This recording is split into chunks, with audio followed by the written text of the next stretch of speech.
Hey everybody, what is up? It's Antonio. Welcome to season 2, episode 2 of Teach Play Disc Golf, sponsored by OTB Discs, Squatch Disc Golf, Putt Confidently, and EA Sports Sacks. I am so excited to have you guys with me today on the show. I'm so excited because we have a very special guest. We have Kevin Parsons from Putt Confidently on the show. Kevin, how are you doing, man? Doing good, man. Just went and we just finished up the beginner part, the members only part. Yeah. So shout out to all of you guys that are doing that and supporting Antonio and supporting Teach Play Disc Golf. So yeah, really stoked to be here. Doing good. Rainy Tuesday night. Yeah. Unfortunately, rainy day as well. No disc golf today, but this is a nice way to get my disc golf fix in. Awesome. Without actually having to play. So thanks for having me on. Really appreciate it. Of course, man. I'm so glad to have you here, guys. He's talking about the class in session that you can find on YouTube and Spotify and Apple. Class in session. It's just a couple bucks a month and you get access to all these bonus content. We talked about Kevin's backstory, how he got into disc golf. We both talked about, if we were to create our own putter, putting disc, what would it be? What would it fly like? We rambled a couple names off. We talked about a few things, and then we talked about drive for show, putt for dough, and just shared our thoughts on that. So if you want to go ahead and check out that and get access to all the other class and session episodes going back to season 1, go ahead and become a member. But for today's show, we're going to talk a little bit about the story behind Putt Confidently specifically.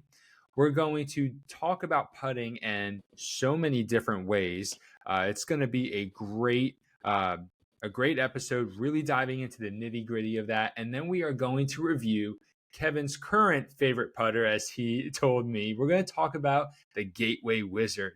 So buckle up, guys. I'm super excited for the episode. Let's get into it.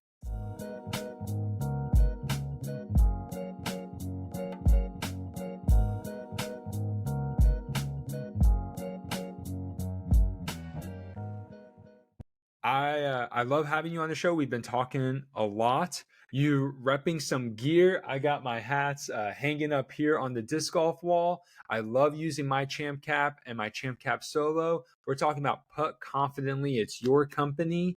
Give us all, the story behind it. Like, how did you start it? Why did you want to start it? Your mission, all the stuff. Ooh, wow, that's a lot at once.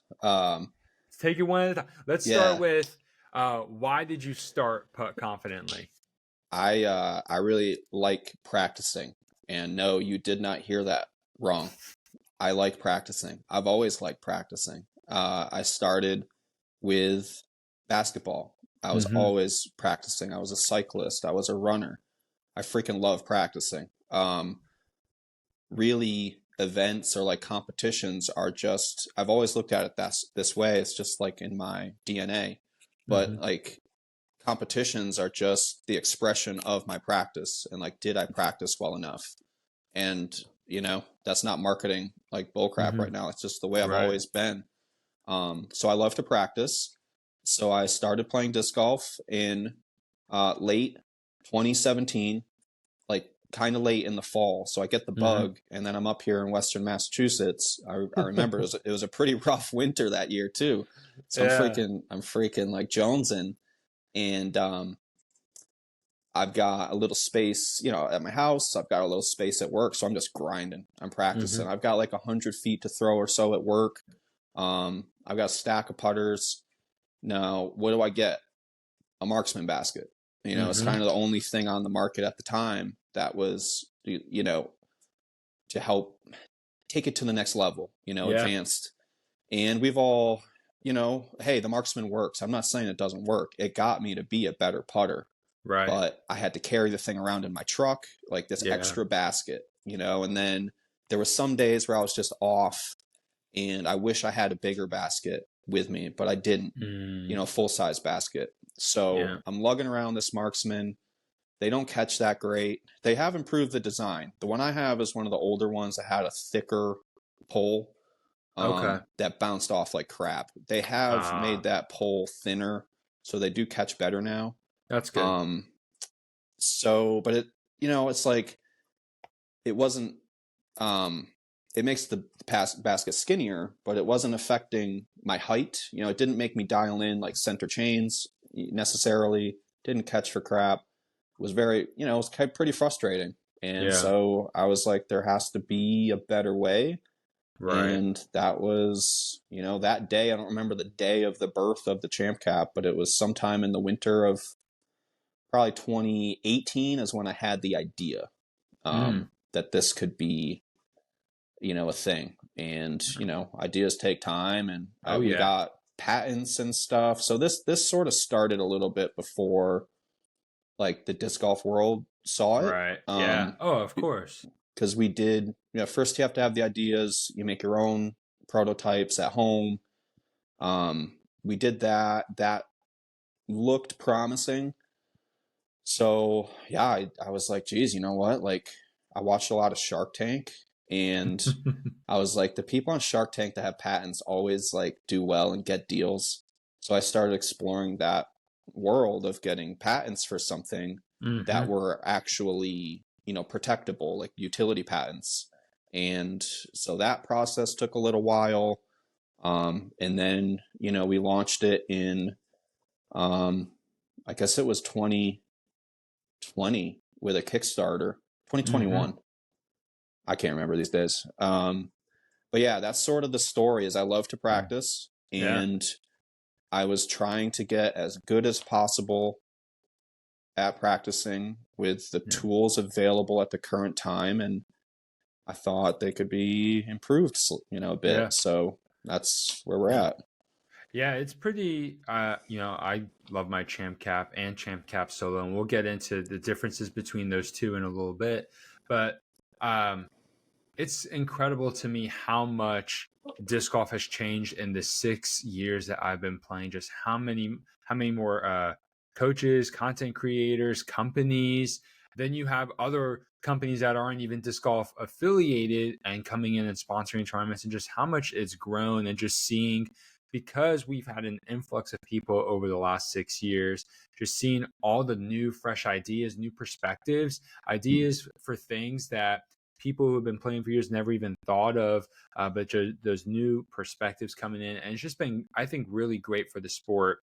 I know for the longest time there was, and they're still around. I have a couple of them, but you have things like the Disc Dot, and now you have the Champ Cap, and I'm sure there are other tools out there as well. But it's just really cool to sort of see that progression in the sport, because it's going. That means it's going in the right direction. People are bringing fresh ideas in. Something like the Champ Cap, doing that. So as somebody, we've talked a good bit on Instagram, we've interacted a lot, we've been talking here tonight. I know, and you know, and some of the listeners know this, but for those of you that don't, you know, one of the things about the Champ Cap is basically it sits over your basket, and it has like a circle or a ring where you're supposed to putt through, and you can see the chain, and it covers the rest of the basket that you're seeing. One of the things that we talk about on your Instagram page and on the website itself is, you know, improving accuracy and that kind of thing. But the company is called PuttConfidently. So can you kind of give us a little bit of insight into sort of the meaning behind the name, and sort of the we might call like the secret that actually comes from using the Champ Cap regularly? Um, what was the? I just missed what you Oh, just you're said. good. So the meaning behind the name, and Yeah. how it actually is sort of like the secret behind putting Oh, more accurately. the secret. Yeah. Yeah. Yeah. All right. Meaning behind the name was we had the Champ Cap kind of like ready to roll. This was right before we launched the Kickstarter. We like didn't really have a name for the company really. And we're starting to like need to fill out like an LLC and like a bank account and stuff like that to get ready for this thing. And we had other ideas for putters, like putting ideas too, putting tools like the Solo, like, you know, just calling it the Champ Cap LLC or something like that just seemed, I wanted a more umbrella type term. Yeah.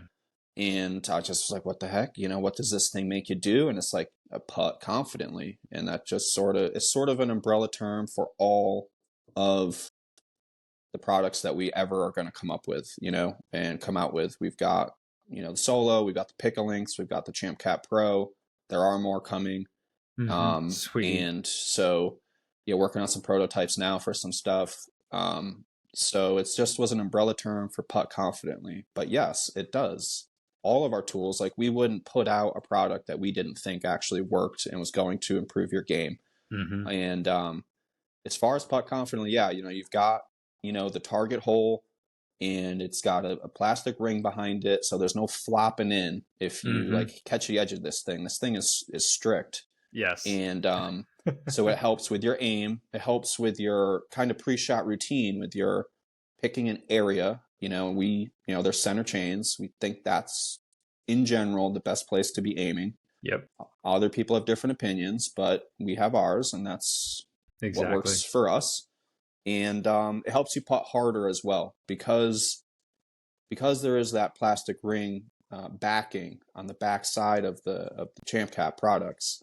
There's one way that you can kind of cheat the system, quote unquote, and it's to putt harder, because the harder you putt, it's not, you don't want to be putting these things 50 miles an hour, but it increases your pace. If you're just limping them in there, the ring is going to stop you. Where if you're putting at like a nice, steady, above average pace, if you hit the edge, it does have a more likely chance of rebounding into the chains. So it trains you to putt harder and more confidently, so that's kind of where we're at. Yeah. And, that's sort of the secret behind it that I was kind of alluding to, is this ring is going to improve your accuracy. Like when you take it off, the center of the basket is still there, but ultimately it makes you more confident. And I think it also makes you way more committed to the putt, as you were talking about, like having to putt harder, so to speak, or really commit to that link that you're aiming at to hit it convincingly. I mean, you got to commit to the effort that you're putting, the energy that you're putting into the disc. And so I like that a lot. I'm super excited. You mentioned a couple things about like a few prototypes, in the pipeline that you're working on. I'm super excited to hear about that. And sort of the last thing that I want to ask you about the company is like, big picture, what are some of the goals that you have for Putt Confidently outside of just product? The main thing is what our Instagram, bio says, what our YouTube bio says, and it's to help you play at your maximum potential. Like that is, whatever way we do it, like that is always going to be our main goal. We're not going back to something you said earlier about the new products and new ideas coming into disc golf. Disc golf is inherently like a very creative sport. You need to be very creative out there on the course with every lie. There's generally some kind of creativity involved. And I think that disc golf, it attracts very creative people, more so than, let's say, like stick golf or like running or cycling. Like this is a different group of people, and we're going to have different ideas, different looks at things. And then some of them will go out and create products, but then some of them are content creators. You're huge, so it's like, there's room for everyone, and you have your mission, with your content, with your creations, and MVP has their mission with their creations, and so do we. And so just wanted to touch back on that as far as why I think that's a possibility of why you're seeing so many different takes and spins on like even disc retrievers. You can look at disc, there's like 18 disc retrievers, and all of them work. And all of them, have a different look. Right back there. It's fascinating, So disc golf brings in really creative people. And so I think that I love that is one of the best things of the sport. I don't think we're going to see an end in creation ever in disc golf. I never even thought of it like that, but you're 100% right. I mean, me and my buddy, like he's played, 2 to 3 times as long as I've played. He's been playing since he was in high school, and the way we build our bags are different, even though we have some similarities. But you just look at all the pros and how they build their bags, and it's just like, it's all about how you play your game, the creativity. What are your strengths and weaknesses? How do you, avoid certain things? And you tend to lean towards doing something when you're unsure. Like we all have our, fail safes kind of thing. So Mhm. I love that. I never even thought of it like that, but that makes so much sense Yeah. when you Yeah. I go mean, and like talk to people on the course and they're just yep. creative, unique individuals. Yeah. Yeah, I mean, stick golf. I mean, what are you gonna? They all got a 7-iron, an 8-iron, and a 4. Like, there's no real creativity involved in that sport. There's some with shot shaping and such like that, of Right. course. But and then yeah, just looping back to the question you actually asked me was just to put one little bow on that is Yeah. this, and everyone that has a Champ Cap product, whether a solo or a pro, knows this. There's one other thing it does probably better than anything else on the market as far as practice goes is it never ends. The first time you step up to take your first putt at a Champ Cap product in every single practice session, you still don't know if you can make it through that damn thing. On the first putt, he's laughing because it's so true, and everyone that has it, and it is the closest thing is to replicating like a must make. That is the most important putt of your practice session, possibly. Because that is as close as you're going to get to replicating like a must-make putt on hole 18 Oh man, to win the B like tier. Like that is it. If you can commit and make that putt that first time of every practice session, you're off to a good start. If you can get, but it never ends. I'm going to tell you, I've been putting at a Champ Cap product longer than anyone else on the planet. Right. That anxiety on that first putt never ceases to exist. You never will step up to that thing and be so confident that you can put it in there. So it's very good, like mental and emotional training as well as physical. And the first couple times, several times, maybe even first few months of using it, you're gonna, deal with a lot of that frustration because you're gonna hit that ring and you'll be like, oh, that would have gone in. It's like it would have gone in on a normal basket. So like that's not necessarily a bad thing, but we're trying to tighten things up here because you don't want it.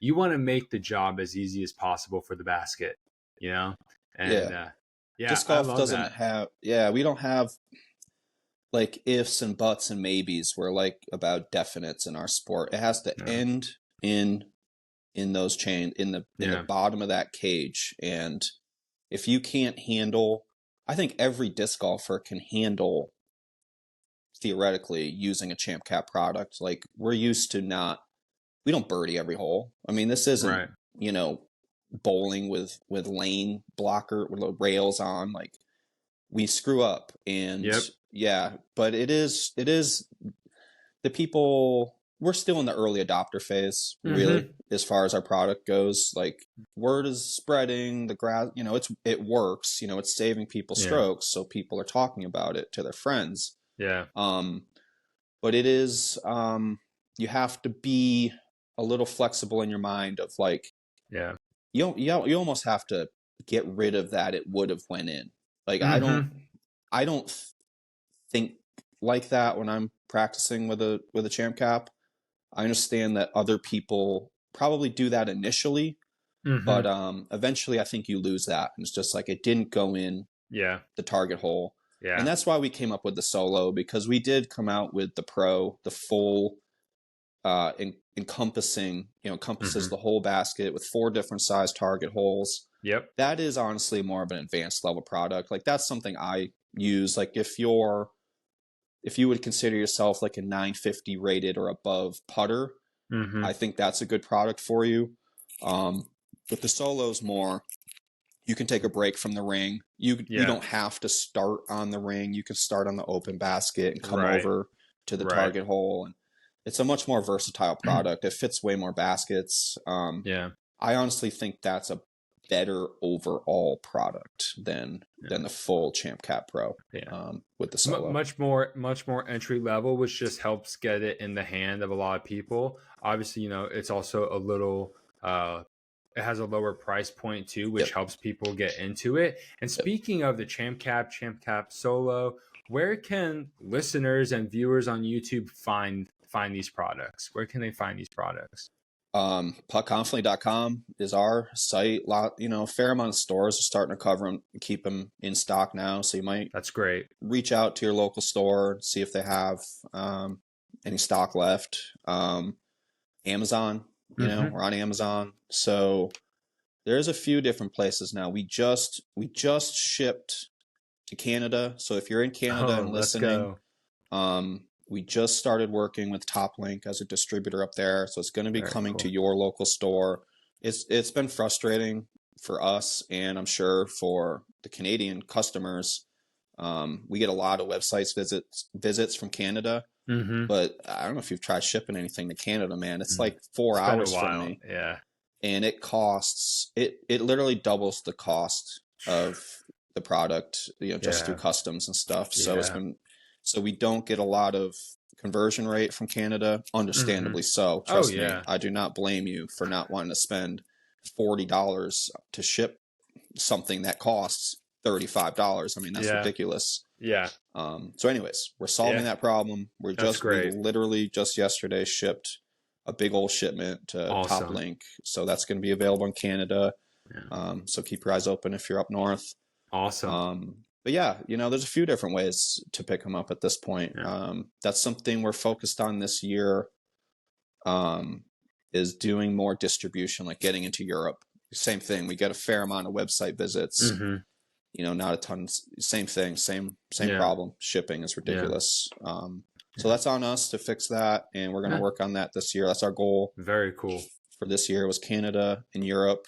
We got Amazon covered kind of last fall, which is a nice place, especially for beginners. That's where most, and not even necessarily beginners, but that's where most people buy their practice baskets. And, it's a nice time to pick up both at once. And, it's Amazon. It's quick. It's prime, hey, it works. It works for people. So that's where they can pick them up. And the Solo's not that expensive. It is going to save you strokes. And, it's, of course I'm biased, but as far as like a practice tool, something you can do on your own time, I don't know of anything that can improve your game so much. Like, I'm not trying to talk trash. I'm going to talk a little bit of trash. That's okay. Like, I'm sorry, like the Pro Pole, like I just don't know how the Pro Pole helps my game. Like, I've tried to use it. I've tried to look for tutorials on how to use it, and I just can't find them. I can't figure out how to use that thing to like actually help my game at my house. Right. A straight up practice basket, you don't need a solo. That's going to help your game a lot. A throwing net is going to help your game a lot. I use my throwing net way more than my Pro Pole. Yeah, I agree with you. It's just more fluid. It's more disc. It's going to transfer better, to the course, that practice. So yeah, the solo, get a practice basket first. Maybe a solo next, maybe a throwing net next. I don't know what that order is. You can come up with that for yourself, but just going back to the beginning, I love to practice. I've tried all of this stuff, and it's never going to end. There's going to be something new tomorrow. There's a tech disc now, which is, those are cool. Very cool. A lot of data, and there's going to be something new tomorrow. So it's everyone's trying to get better. No, not everyone's trying to get better. I also respect. Well, no, I respect the people that just love disc golf and like go out and play. And like, I'm not trying to pressure you and make you feel bad for not having a solo. Like, you just love going out and playing with your buddies, and you like when you get a birdie, but don't lose any sleep over.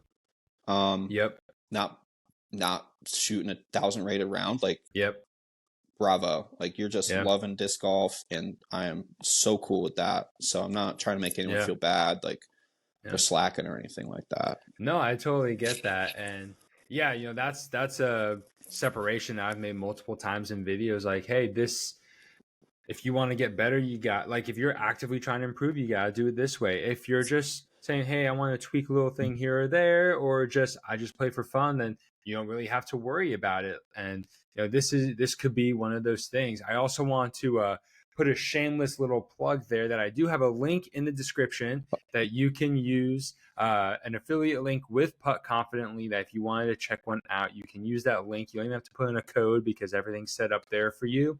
You can go ahead and get one from their website, and I get a little kickback and you support the show and myself that way too. So thank you so much, dude, for talking us through the company, your vision, your product, and just breaking down sort of why you wanted to get all of this started. I think it's benefited a lot of people. I know I have benefited from it. I've been bouncing back and forth between this idea of leaving my basket in my car and during my lunch break at work, going and putting for 15-20 minutes. And I haven't done it yet, but I'm telling you, I'm definitely getting close to start doing it. And I probably will, because that is probably going to be some of the easiest time for me to just get away and putt.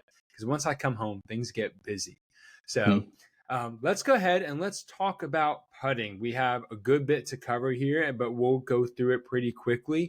We're going to be diving into the different putting types, and we'll be looking at, push, spin, straddle, stagger, just kind of talking a little bit about how we like to approach those types of putts, their pros and cons, strengths or weaknesses, you might say. We'll talk a little bit about the act of putting and the different phases, and we'll go through that in detail. And then we'll wrap up with the disc review. So for this first putt, I just want to ask you, Kevin, do you find yourself more of a push or spin putter? More of a push putter. More of a push putter? I would say I'm pretty typical spush if you're gonna, yeah, like my lower body, even my like shoulder action is more of a push putter, but I've got the kind of spin at the last second wrist action. So I'd say I'm, if you're going to call it spush putting, I would say I'm more, a big difference, I think, with spin, push putting or spin putting is your elbow. Where's your elbow in relation to, where's your wrist in relation to your elbow? If your wrist is like in line with your elbow, I would say you're more of a spin putter. You're really not generating any power from the shoulder. You're like all spin. Where if your wrist is below your elbow, it's tough to show on this little screen. Right. I would say that's you're generating more of a push, especially from a muscle in your shoulder.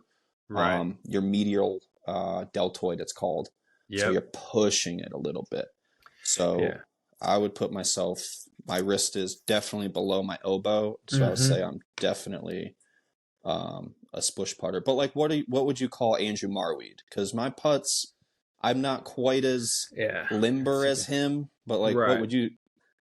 My putt looks a decent bit like Marweed's. Yeah, that's a good question. I've gone back and forth between this idea of spush putting. I've talked with people who say it's not a thing, and then I think about my experience, and I talk with other people who say it is a thing. And I don't know where I fall yet on that whole thing about spush putting, but I definitely think that there are some putters out there that have a lot of combinations seemingly of the two. It sounds like you and I have similar putting strokes where the disc kind of comes down more than it comes in to our gut, like it would. Like Simon Lizotte is a spin putter. He brings that disc into his gut and then pops it out. A more push style putting is having that disc drop low. Someone like Ricky, someone like Paul, and Marweed, they kind of drop that disc down a little bit, and then you can see the wrist action happen. You can see that pop up, but there's also that vertical lift that comes from that pendulum with their swing. And so I definitely fall in that camp of, I'm not quite sure about spush yet. I do think I have a little bit more of a push, and I would say that Marweed is in that world with Paul, where it's like it's not coming down super low, but he has some vertical movement on his putt, which is not something that you would see typically with a lot of spin putters. Like you don't really see Simon or Eagle or Emerson Keith have a lot of vertical motion. It's more that horizontal in and out motion with their putts. But yeah, so that's kind of Do you see any pros and cons between the two, or do you think that it doesn't matter? Especially, well, I'll ask that follow up question afterwards. But do you think there are any pros and cons between the two?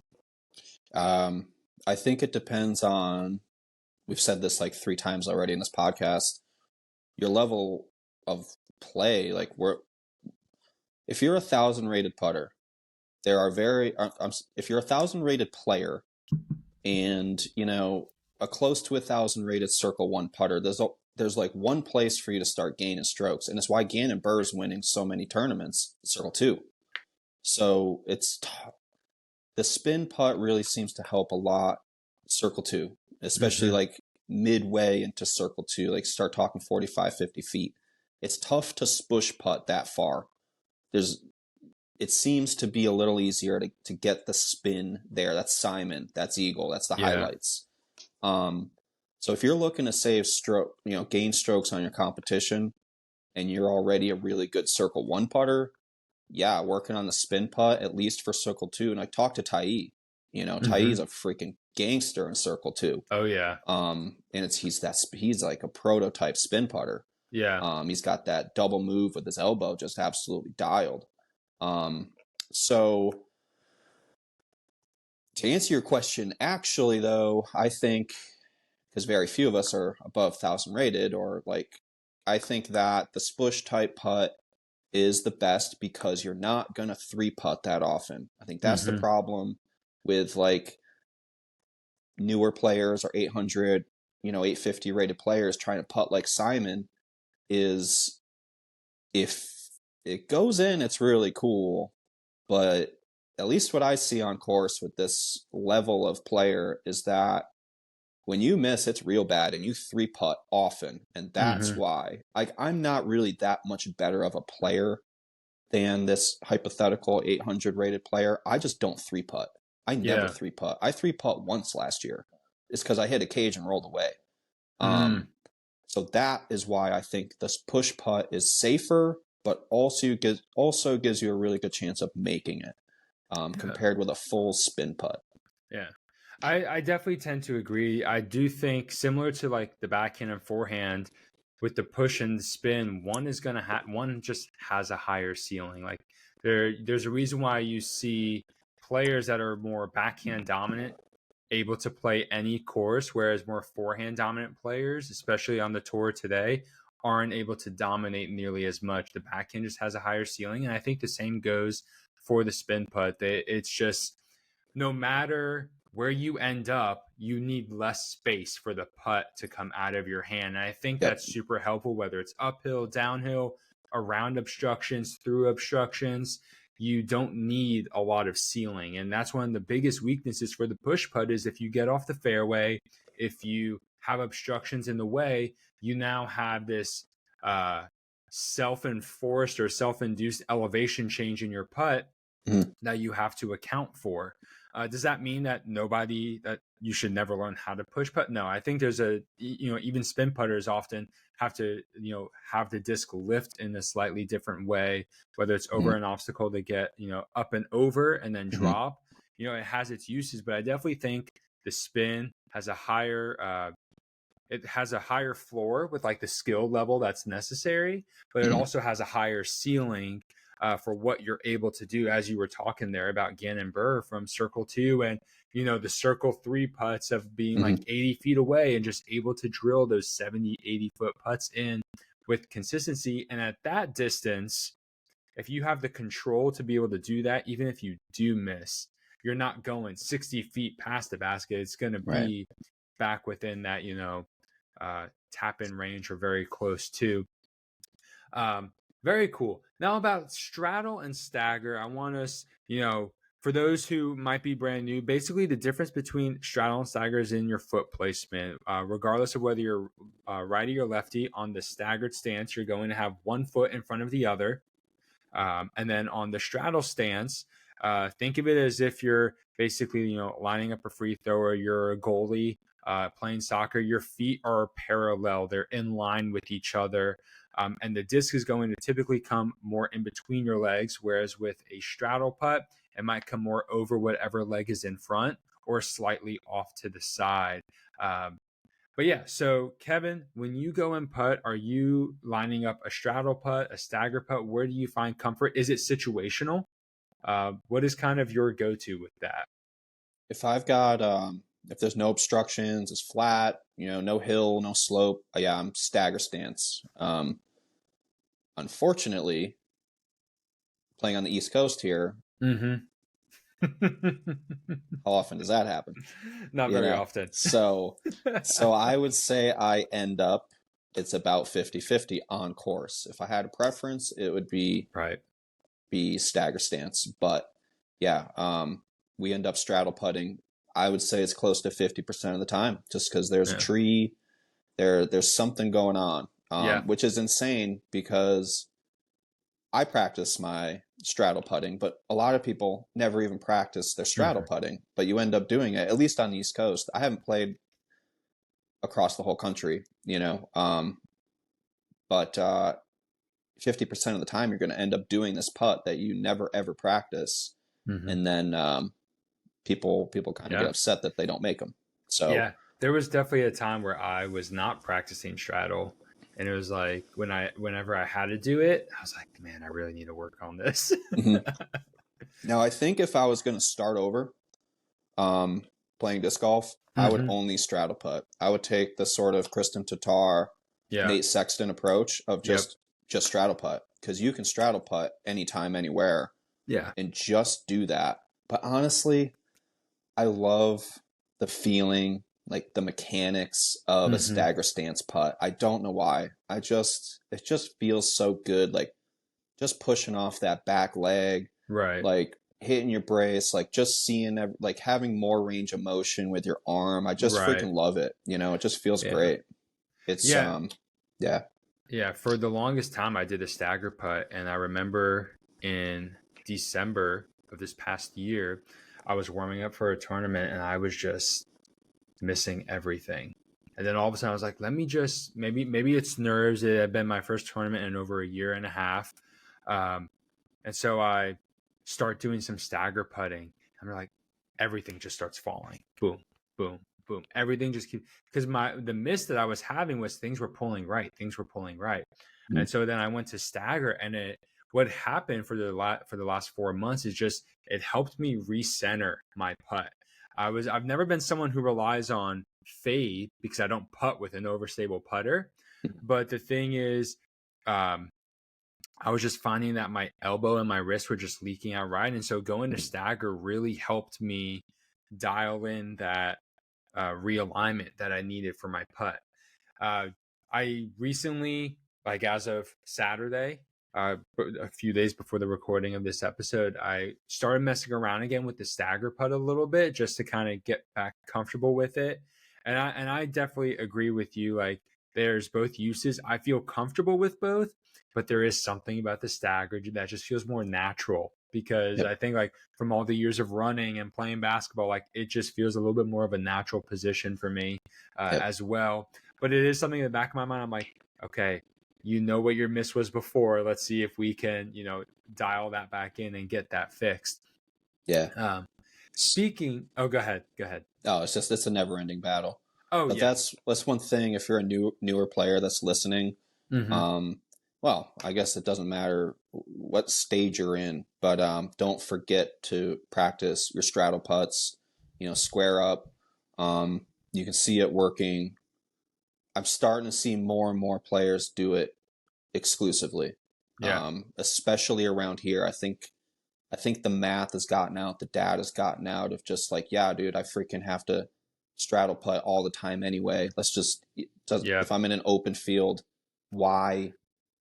If you can just practice one thing, if you can just do one thing, just do one thing, and you do end up, like you're saying, you have to experiment with it. You might have to switch your cadence up a little bit because you don't have the range of motion like you do with stagger putting, where you can come back further on your weight shift. You're loading backward. You have to be a little quicker with the straddle putt to just pop it a little faster to get it that 25, 30 feet. So that takes a little bit of time for people to figure out. But once you get it, you're good to go. You got a one size fits all option. That So it's honestly been super helpful in these Tennessee woods for the last 4 months yeah, playing with Stagger. It just has everything has felt comfortable, and even just like the weight adjustment and shift around obstacles doesn't feel as strange because I'm already used to that position. So that's definitely something yeah. that's been very nice. Now you've already started touching on this a little bit there in some of those final comments. I want to just touch on real quick the different like phases or elements of putting. The way Mhm, I look at putting, there's three stages to it. We have the aiming stage, the loading stage, and then the releasing stage. This isn't anything I think groundbreaking for anyone to when they really think about it and listen, but when when we break down the putt that way, I think it can kind of help us sort of start to segment and just think about, okay, what am I doing in this stage? What should I be focusing on? Because putting can be so mental that I have found that sometimes it's helpful if you just like separate it and then eventually you do want your mind to go blank. That way you're not thinking while putting.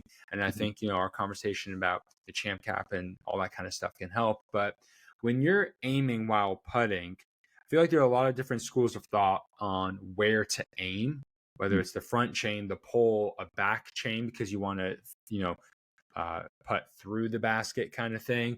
mhm. When you go to aim, what are you looking at? How high do you aim or how low, left or Mhm. right? Like, what is your ideal aiming spot? Personally, center chains because it just gives the most room for error. Like, I just Yes. think mathematically it makes the most sense. Mm-hmm. Now, if that center chain's on the back side of the basket or the front side of the basket, um, I'm looking at the chains closest to me Mm-hmm. to keep it as simple as possible. But actually, I do like that idea of looking at the backside chains. I think it makes it a little bit more complicated, and I want to keep things generally as simple as possible. Yeah. So I would say center chains and the closest chains to me. Yeah. I don't pick a link, honestly, like a singular link. It's just too stressful. It Right. hurts my eyes. It's like too much. I just want that general area Right. center chains is, Yeah. and I'm just lining up my front foot pointed, that direction. My disc on. Mm-hmm. I'm a big proponent of painting the pole. I think Yes. that is Yeah. just a massive cheat code that gets forgotten way too fast for most disc golfers. You hear it in when you first start playing disc golf and you do it for like 2 weeks, and then it seems too simple, so you move Yeah. on. That is Yeah. one of the best freaking, like, sports science wise, having external aiming cues like that. External cues are far more effective than like Mm-hmm. internal cues, like body types or like thinking about my fingertip. Like thinking Right. about painting the pole, an external cue is Yeah. proven to be far more effective at helping people do things better in like Yeah. every single sport. Yeah. Well, and that makes a lot of sense because the pole is always going to be vertical. It's always going to be right there. Yep. You're going to know whether or not your hand was off it or on it and that kind of thing. And when it comes to aiming, I am with you. There was a period of time where I picked a like singular link, but it then made like, oh, if I missed two links above it or two links below it, it's kind of like, oh man, I missed my. It's like, well, no, you didn't. You're 27 feet back. Right. You're trying to hit this link that's an inch and a half big. It's all right if you're, and so it's all right if you're in the general vicinity. I am similar. I picked that general vicinity. I don't necessarily put uh, in mind like through the basket. That's not something that has psychologically stuck for me. Mhm. um I like the idea of aiming at the pole because I think it's one of those things where no matter how you're looking at the basket, it's always going to be there. But for me, and this may just be like a quirk of mine, if I see like stickers or mud or drawings or something on the pole, I find that to be almost more distracting than Mm. like picking a link. And so I just like something that's always going to be constant, aiming at a link, aiming at a group of links. And I aim, like you said, like right in the heart of the basket. Do you ever adjust your putt when you're aiming uphill or downhill?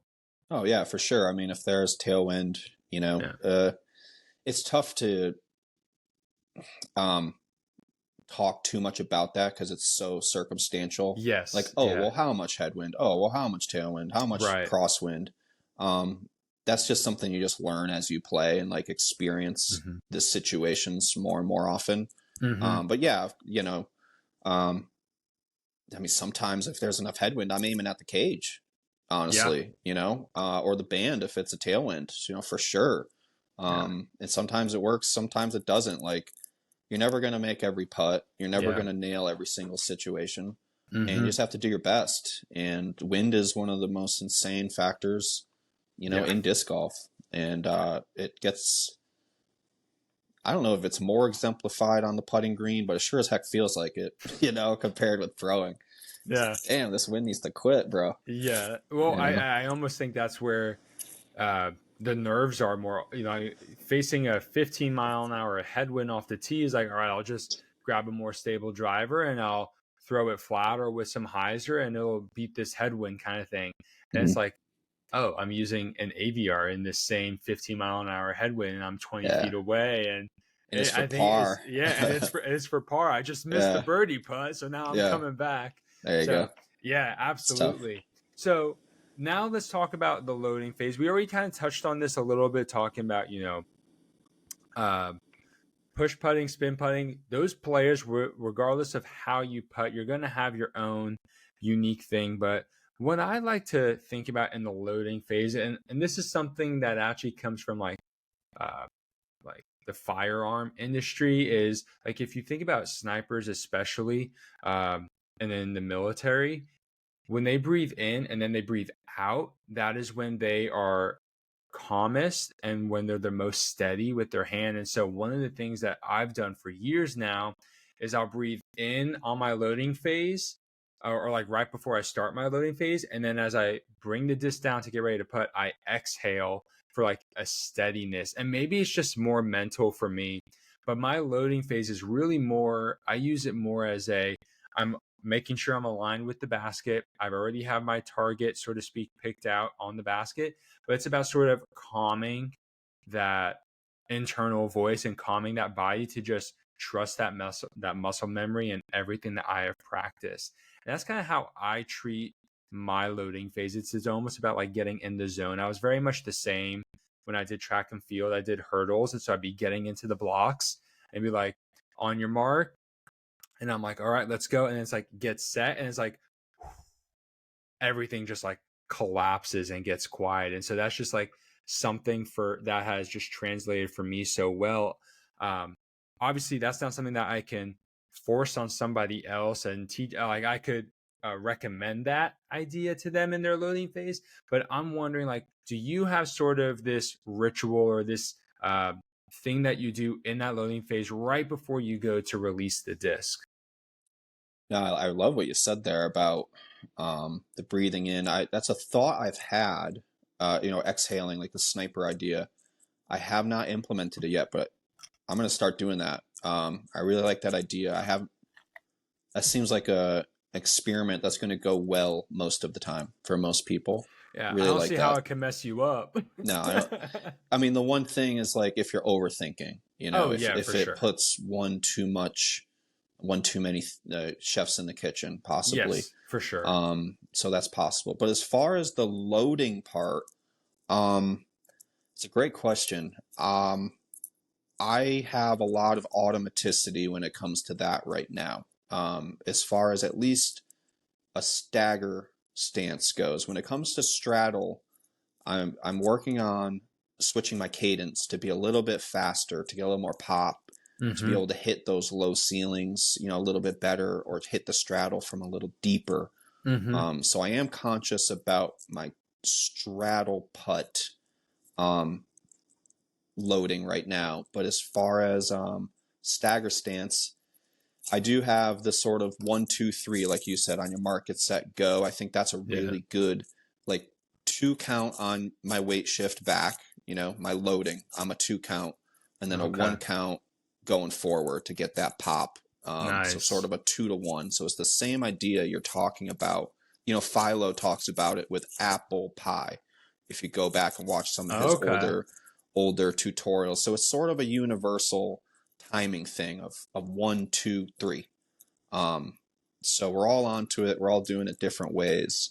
But I'm at the point where it's sort of unconscious. I'm more concerned with my painting the pole, my alignment, my footing. You know, I mean, that's one thing. If we're stagger stance, you know, that back leg, if it's slippery, you know, that's where it becomes more conscious, necessary to make sure that you're getting the drive you need.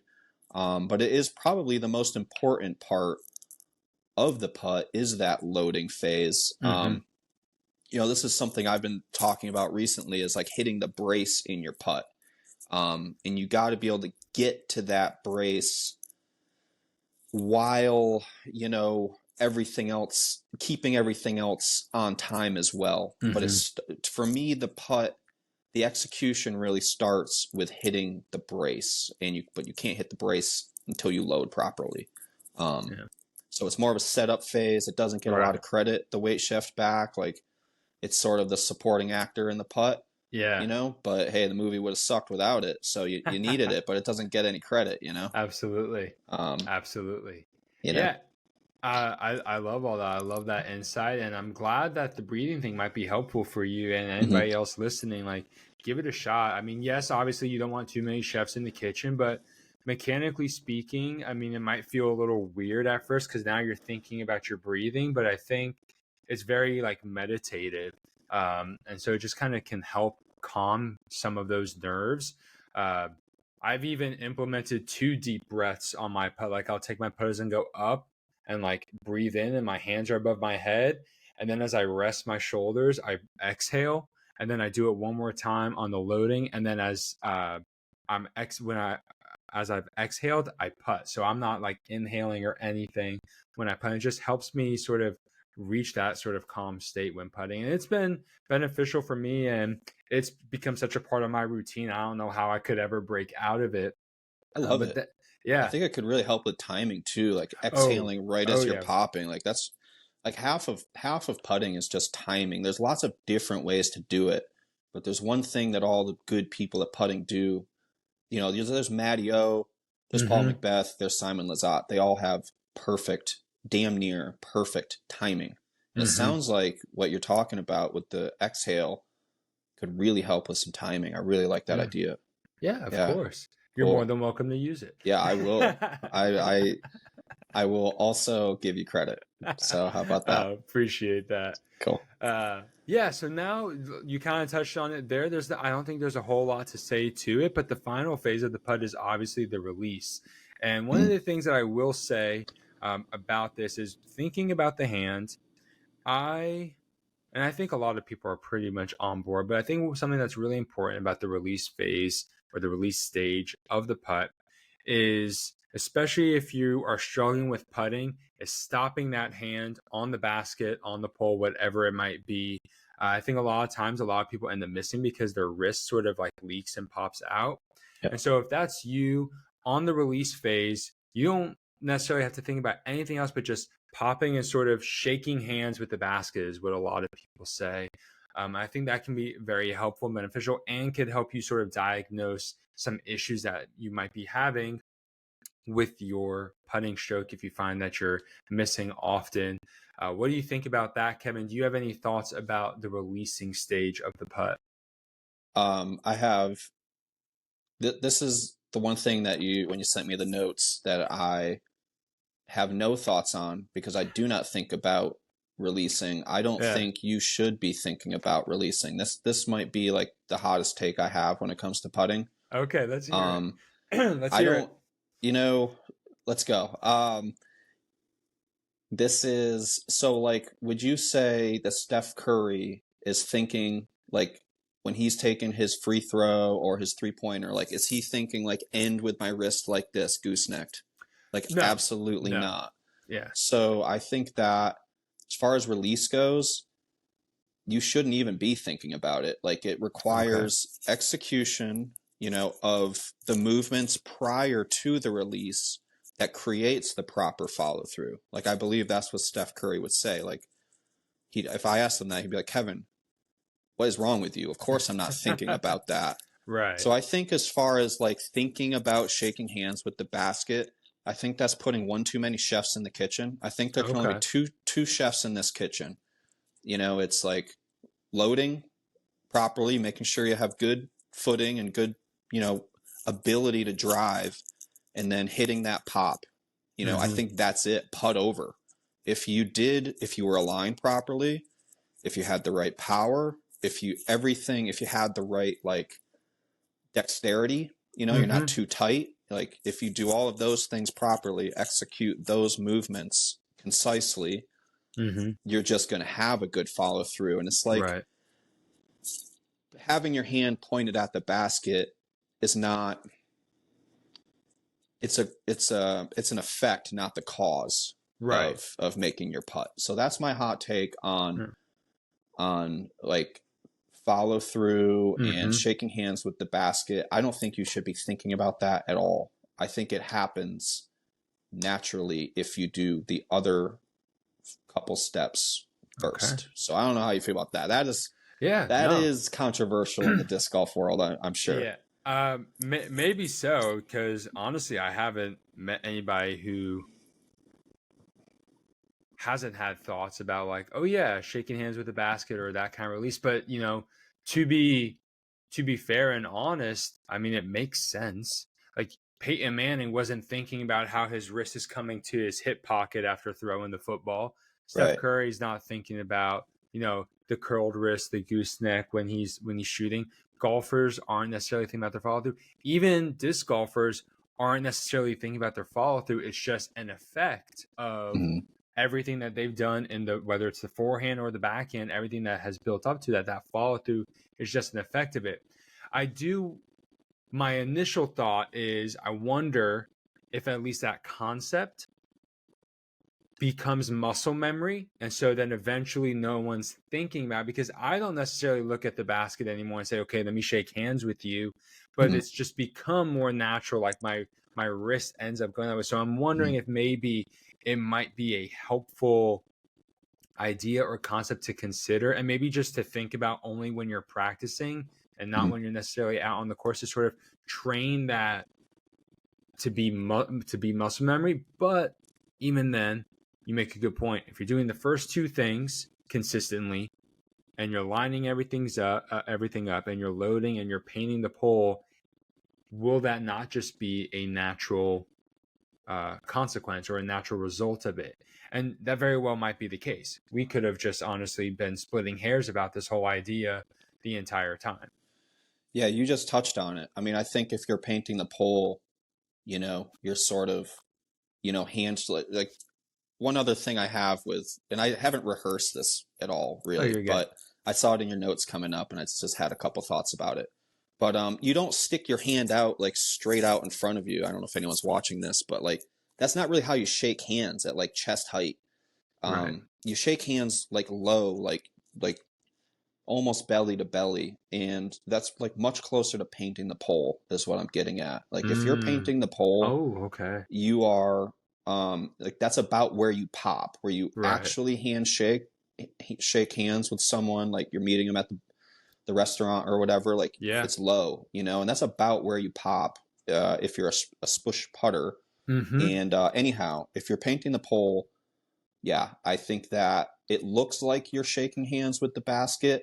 Really, you just executed your movements very well. And I think, like I mentioned earlier about external cues and internal cues in sports science, when you start thinking about something so far from the center of your body, like your wrist, like having it, like your fingertips, like there is a lot that can go wrong there. You're almost overthinking it at that point. And I think that's what's causing a lot of left and right movements, where if you just focused closer to the body on more gross movements, I think a lot of people would have a lot more success with that. Like I'm guessing if you go ask, just in your local area, top putters, are you thinking about shaking hands with the basket?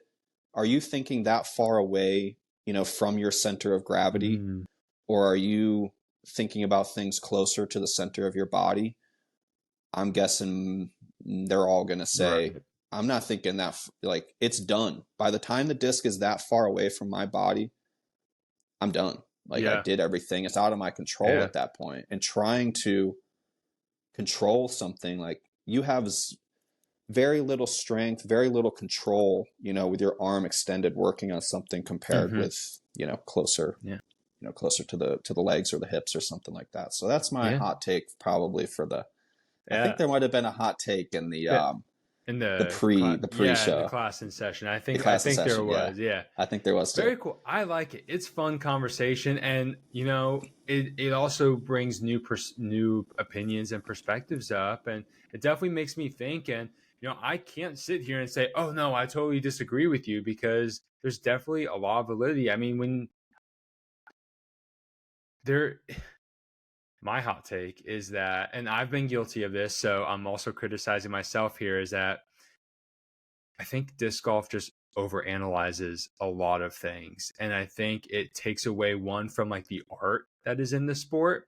And I think there are some consequences that have followed that where we almost become, it's like paralysis by analysis. We overanalyze something and then all of a sudden we can't improve because we're overthinking constantly.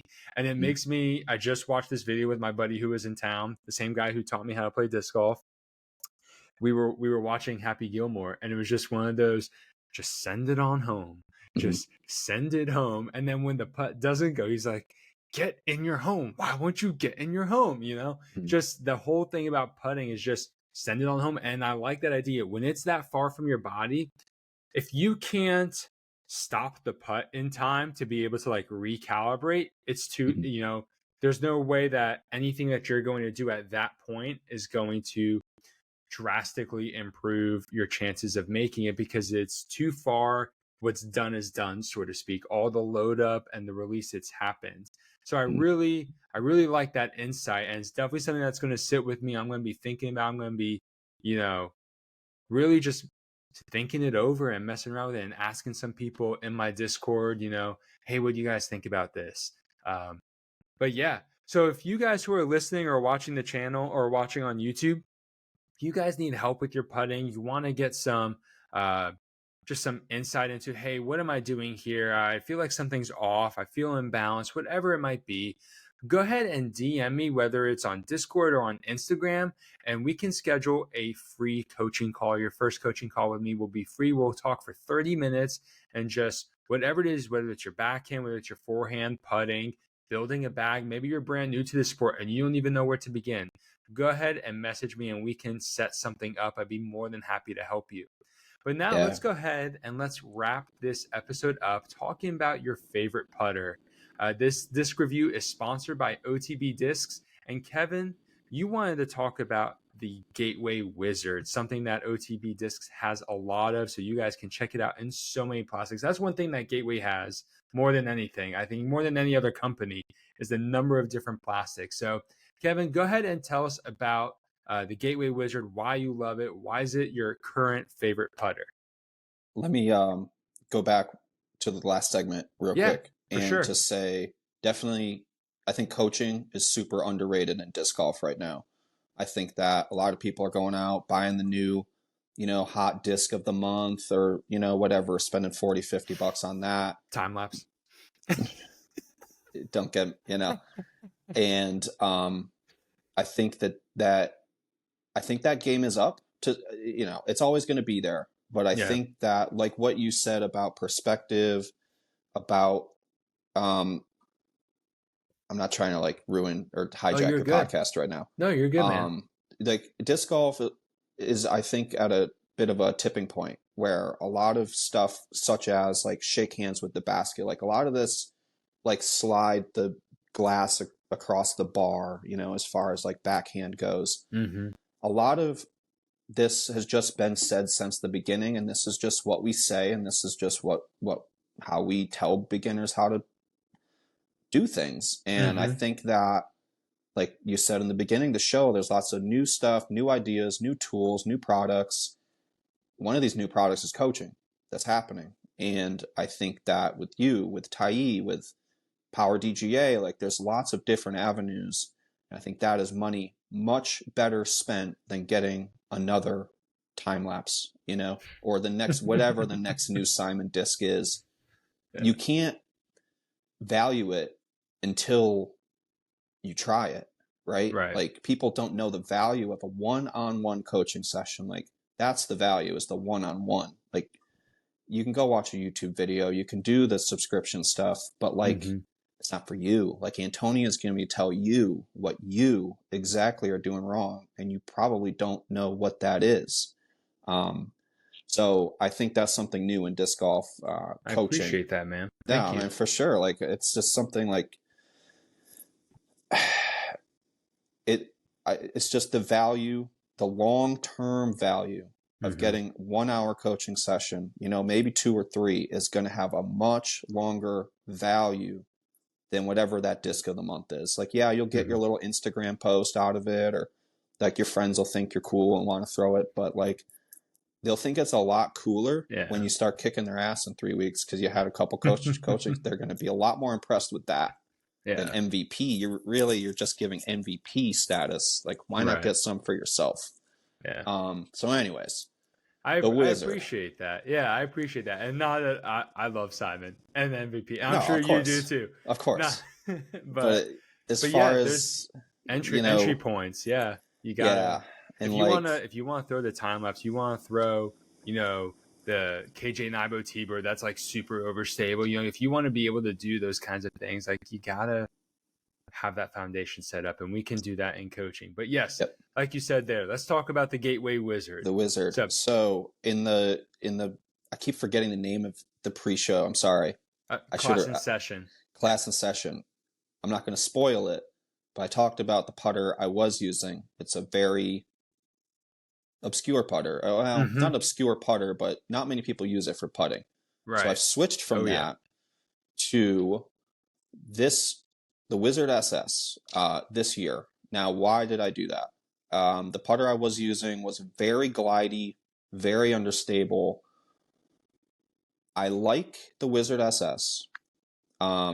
It's got a good amount of grip, a good amount of glide, but it also has a good amount of stability. And the thing that when I was missing putts last year, it was because of the wind. It's because of that. Like, I was having to carry like 2 or 3 putting putters to adjust for the wind. And I said, you know what? Going into this year, it's March. I started the year with like, you know what? We're done with that. I'm carrying 2 because I'm a big twice or it's luck guy. If I'm in like a practice round, if I have a putt, I'm putting 2 putters. Same. I want them to be the same putter. And I want them to be all conditions gear, like that Nike, brand they have. Like these 2 putters are ready for anything. And I think the Wizard SS, as far as I'm concerned, is the all conditions gear putter. Because it can handle the wind, it can handle no wind. Like, the other putter I was using had so much glide that I almost, if there was no wind or if there was like a little bit of tailwind, I didn't have to try at all. It just like went in. And with the Wizard, I always have to try at least a little bit. And I think that makes me a more consistent putter because I never get a putt off. I always have to try at least a little bit to get it there because it's not. You have to commit to glide. It. Yeah, there you go. That's the word, commitment. Yep. So that's why I like it. Yeah, and it's for those of you who may not know, the Wizard is one of the like most popular putters in all of disc golf. It's Gateway's #1 seller. They sell probably more Wizards than everything else combined. It's a slower putter. It's a 2-speed. It only has 3 glide. It's listed as 0 turn and 2 fade. And really that is just mean that it's that neutral to overstable slot. Whether you're throwing it or putting with it, it's going to have a little bit of fade, a little bit of that bite on the end. One of the things that I've noticed when I used Wizards for a little while, I think anybody who's played for 5 or more years, because now there's so many other putters, I can't say like 2 or 3 years, but now 5 or more years, I feel like you have tried a Wizard at least once. And so it's a beaded putter. It's fairly tall, pretty stable, And it's the favorite putter for a lot of people for those reasons. It feels good in the hand. And that's honestly Mhm. one of Gateway's biggest selling points with it, is that it's reliable. You can find it everywhere. And there are so many different plastics that you can use the putter in. One of my favorites, I don't know if you've tried this, Kevin, when I was using them, like I used the Voodoos for a while in the SS, and I really liked that micro bead / beadless profile. But when I was using the Wizards, I really liked the way the pure, they called it like the pure white plastic, and now they offer that pure white plastic in different colors too, so it's really funny. But the pure white plastic is a really good one. It's a little bit I think it's a little bit firmer than like the SS, and it has like a gloss or like sleekness to it. I don't exactly know what it is, but it feels really good. It feels durable enough to putt with and throw. So that might be one to check out. But yeah, so I in that class and session, I talked about how I use a beadless putter. I don't really after the Wizard was one of the last beaded putters I used, because I just realized I they just came out of my beaded putters came out of my hand too inconsistently. And so like JK AVR Wizards were no more. It just wasn't working for me. But I definitely recommend it for people who are trying to find a new putter, because you'll be able to find it everywhere. Every disc golf store that's an actual disc golf store, and not just like, oh, we're an outdoor store and here's a couple racks of discs, is going to have the Wizard. And so you'll definitely be able to find it. I think it's slept on. I think it's something that a lot of people try early on in their disc golf career and then move on from, which I did.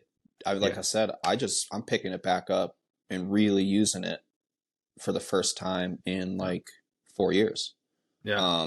Because you mess around, you want to try the different stuff, like you said, the Oh, Voodoo, yeah. the Magic. I've tried a lot. Everyone's tried a lot of different putters. I'm not that unique. Yeah.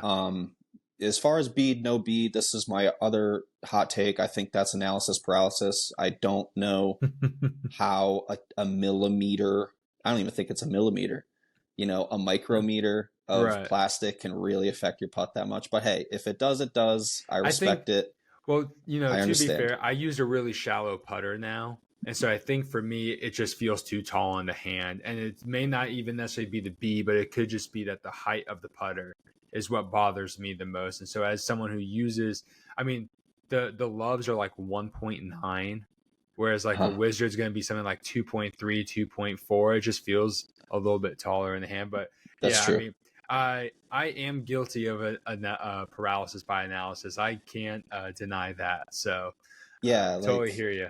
if you gave, let's just go with Paul Macbeth, like 20 putters, 10 of them are beaded, 10 are not, give him 5 mid ranges, from 20 feet. He's putting them all in. Like that is not the part of his putt he's thinking about, is like how the Right. beads coming across, the superficial aspect of my index finger. Like that's just not where his brain is at. But yeah, so that's my putter I'm going to give it, I mean, it's working. So I can see this being a long ride. If you're listening, you've probably tried the Wizard. Get it back out. I mean, I'm telling you, like just for the variability of the wind alone, and I think there is a trend toward really glidey putters, which can be great, but it's also sort of like ordering fast food all the time. Like sometimes it's good to just get in the kitchen and freaking cook for yourself. That's a terrible analogy, I'm sure, but you can't just have it so easy all the time, because then when you have to go and cook, because you got a date coming over, right? Now you don't know how the hell to cook in the kitchen when it really matters. She's not coming back. You blew it. So I like the idea of having a putter that you really have to think about and commit to, because you're going to be more prepared to make that putt at that doubles league, at that tournament, whatever that you really need to make. Like you're ready. Yeah. And if you guys are like me, I love whatever putter I'm using to also throw that in a premium plastic. And so the Wizard is also a great throwing putter because of that Yes. stability. And so if you like to double up that sort of way, like some people do, it is the perfect disc for something like that. You'll be able to putt with it and throw with it, and you're going to see that stability come into play. One of the cool things, it's a little gimmicky in my opinion, but one of the things I didn't know when I first was trying out the Wizards is they have the training wizard, which is a really cool concept. I don't know that it is great because I think it can teach some bad habits, but basically the training wizard, guys, is an overweighted wizard. It's like 200, 220 grams, whatever it is. And so whether it's for putting or throwing, you can work on it. Theoretically, the heavier weight kind of helps you throw farther once you go to something lighter. I never had it long enough to really test that, but if you're interested in testing that, the Wizard is the only disc that I know of that comes in a heavy weight like that. So you can go ahead and check those out. But that is all that we have for today. If you guys want to go ahead and check out the putter, go to otbdiscs.com and use discount code GladiatorDG for free shipping. They have so many plastics at OTB and from Gateway in general. So you can go ahead and check out the OTB Wizard. I hope you guys learned something new about putting, about just setting everything up, painting the pole, learning to just take your mind out of it, especially on the release point. And Kevin, thank you so much for coming along and talking. We've been at this for a good bit tonight, and I've enjoyed every minute of it. Thank you so much for coming on the show, man. Dude, thanks for having me. Appreciate it. Yeah, absolutely. Well, guys, that's all we have for you tonight. Make sure you go out this week, have some fun, play some disc golf, teach somebody new, show them the ropes, show them why we love this game. And until next time, everybody, have a great round.